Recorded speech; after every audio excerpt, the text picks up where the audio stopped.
Chances are, if you're watching this, you watch anime, or at least you did at one point or another. So let me ask you, do you think CG is ruining anime? It seems with the rise of digital technology and the need to cut costs for better performing series, CG has reared its head in nearly every location possible, and to most that is a major problem for the medium, despite moving forward with more effective craftsmanship. There are plenty of others out there more qualified than myself who can tell you all about the problems it presents from a director's eye view. But if there's one thing I do know, it's CG. But first we have to ask, what is anime? Anime, by Western standards, is the term used for Japanese animation, but in Japan it covers a much broader basis, from glove puppet shows like Thunderbolt Fantasy to Western ones like Avatar or Ruby. So fully blown CG shows such as Ajin or Knights of Sidonia are by definition anime. But where many viewers draw their complaints are shows like Berserk, where CG is being spliced together with traditional animation. It's not impossible to have multiple animation styles blend together in a cohesive manner. The amazing world of Gumball revolves around it with mostly stylized characters, while films like Roger Rabbit go further, blending reality with traditional animation.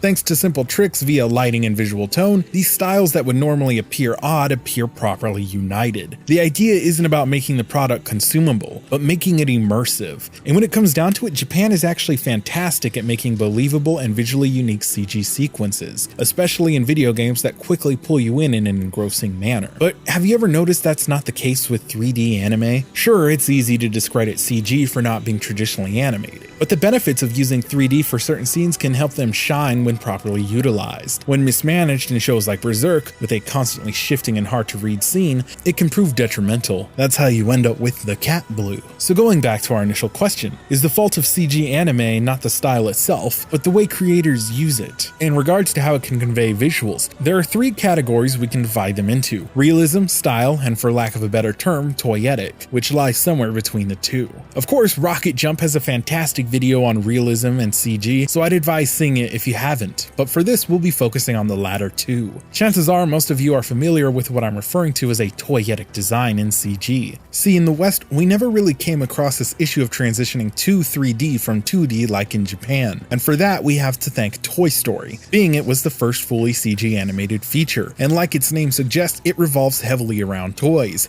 many of which already existed beforehand, and thanks to its success it became the basis for how other films in the West should present themselves. Their designs are by default meant to work in 3D and 2D, both visually and physically. In turn, we never really chased that 2D aesthetic, but Japan did and never really had its own Toy Story to shape their idea of animation, meaning that very few instances of this design actually make it into the public eye overseas. Style itself is the means by which an author conveys an idea to the viewer. It is there for the sake of immersing the subject in the experience, being toyed with and manipulated to pull a certain desired response or put an idea in the observer's mind. You see this everywhere, from books, art, and in this case, motion picture, usually changing to match the theme or narrative ideal. A great example of this in live action is color tones. Supernatural's changing channels is a great example of this, as filters and sets change colors and palettes to match the tone of the shows Dean, Sam, and Cass find themselves in. Shifting from dark and slightly green for reality, natural for an infomercial, and bright and vivid for a family sitcom. In animation, you usually see style as a purely aesthetic design, how characters look, move, and animate. And when it comes to depicting ideas, Disney practically wrote the book on how shapes and heavily stylized figures can properly convey a character's personality. In fact, I'm pretty sure they did. You may not have realized it, but CG has been an integral part of anime for over 35 years, dating as far back as Densetsu Kyojin and the original Macross. In fact, it's quite common in heavily animated action scenes where 2D animation hits a creative wall. Chances are if you've seen anything by Ichiro Itano, you've seen his famous Itano Circus. High action scenes known for featuring a mass amount of nearly impossible to dodge missiles shot over a single fast moving pan shot. What you may not have known is these scenes have always been done in CG, despite it only being recently rendered in 3D. But it's always been there, serving as a supplement to the animators, so they can focus on making those scenes stand out. Instances of rotoscoping are nothing new, blending 2D and 3D for unique visuals while removing as much room for error as possible. CG is incredibly helpful for moving scenes where cameras need to pan around an environment without it feeling fragmented, and when it's used for environmental scenes, it's easy to forget it's even there. Generally, it's only once we see anything organic moving in 3D that our mind starts to break the immersion. One of Rocket Jump's key ideas in how CG comes across to the viewer is human perception of humans themselves. You can have photorealistic humans in CG, but if their animations betray what we know humans to move like,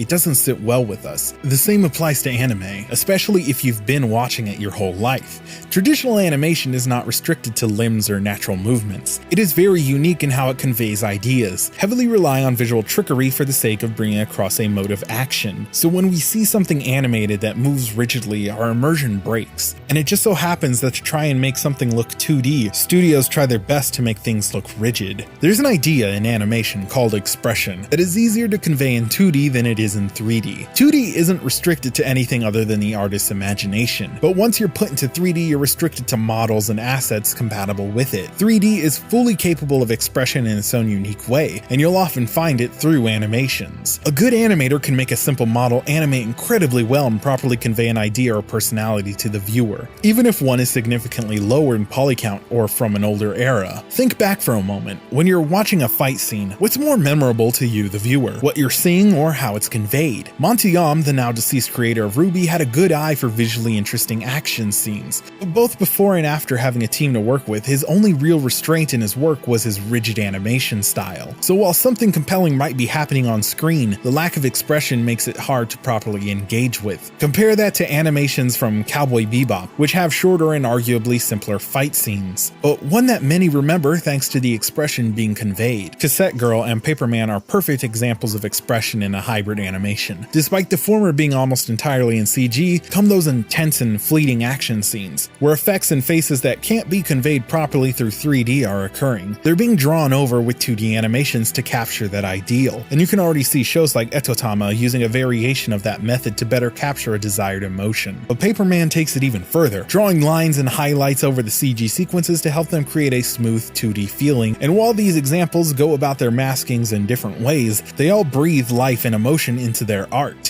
which is especially important when it comes to those more intimate moments with the viewer, lest they cross over into some sort of uncanny valley in regards to traditional animation. Some things, no matter how hard you try, just aren't going to work in the shift from 2D to 3D, unless you're making specific models to swap places with them, and that in itself can be incredibly time consuming. Sure, Japan is getting better at making 3D look like anime, but that's being said with an extreme perception of what anime should look like. As a result, techniques developed recently around the style have heavily narrowed their focus on what they're trying to replicate, and when placed on a structure that agrees with it, it usually works. In fact, Tokyo Mirage Sessions has some of the best anime-esque scenes I've ever seen because it inherently looks anime, and that's thanks to its simple design, meaning general tells are harder to notice, especially in hair and clothing, where most efforts for cel-shaded visuals fall apart. But applying those skills onto a different and more realistic model like Berserk isn't going to net you any positives, as those faults in design become more apparent than the first Appleseed film, where characters would seemingly age at random depending on how light hit them. As an example of the previously mentioned skills made for a certain model, compare Ajin to Knights of Sidonia, two CG animated series developed by Studio Polygon Pictures. While both use similar techniques, they work more efficiently on Ajin, which better matches the visual anime stereotype. Yet have you ever noticed that Ajin themselves don't suffer from looking out of place, even when animated? They're using a unique visual style meant to work specifically in 3D, while retaining the initial idea of the manga.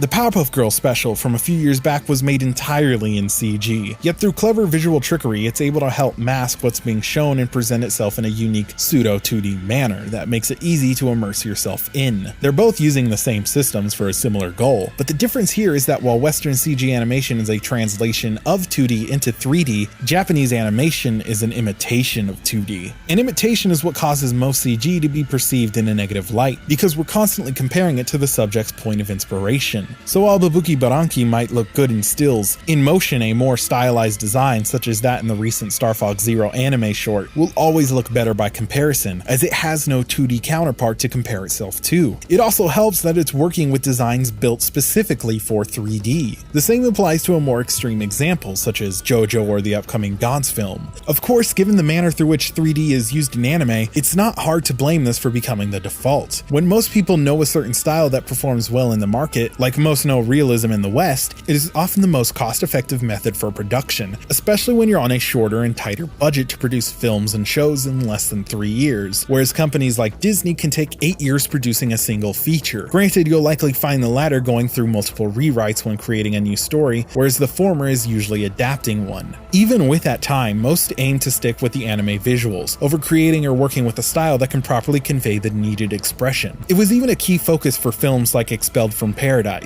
where minor attempts at better 3D were made by basing designs off anime figures, as opposed to anime itself, and for the most part it worked. But you're always losing something by chasing that 2D aesthetic to such an extreme. For some it's fluidity, and for others it can be the tone given off by a specific style. Fire Emblem has been using CG cutscenes since the GameCube, and it's always used a more stylized approach to cell shading, which has evolved into the current style we know today, and that's meant to work specifically in 3D, by taking a few creative liberties with the art style's translation. It's a simple but heavily effective approach that other titles have taken as well, with varying degrees of creative freedom in 3D, and it's ultimately for the better. Final Fantasy was never designed realistically, but it is ultimately the design chosen come the final build, and to some that source material can still be seen in the visuals. See, when people say something looks like anime, they're not usually talking about the visual style itself, so much as the feeling it exudes. Artistic styles can look the same, however how they're presented can betray their design.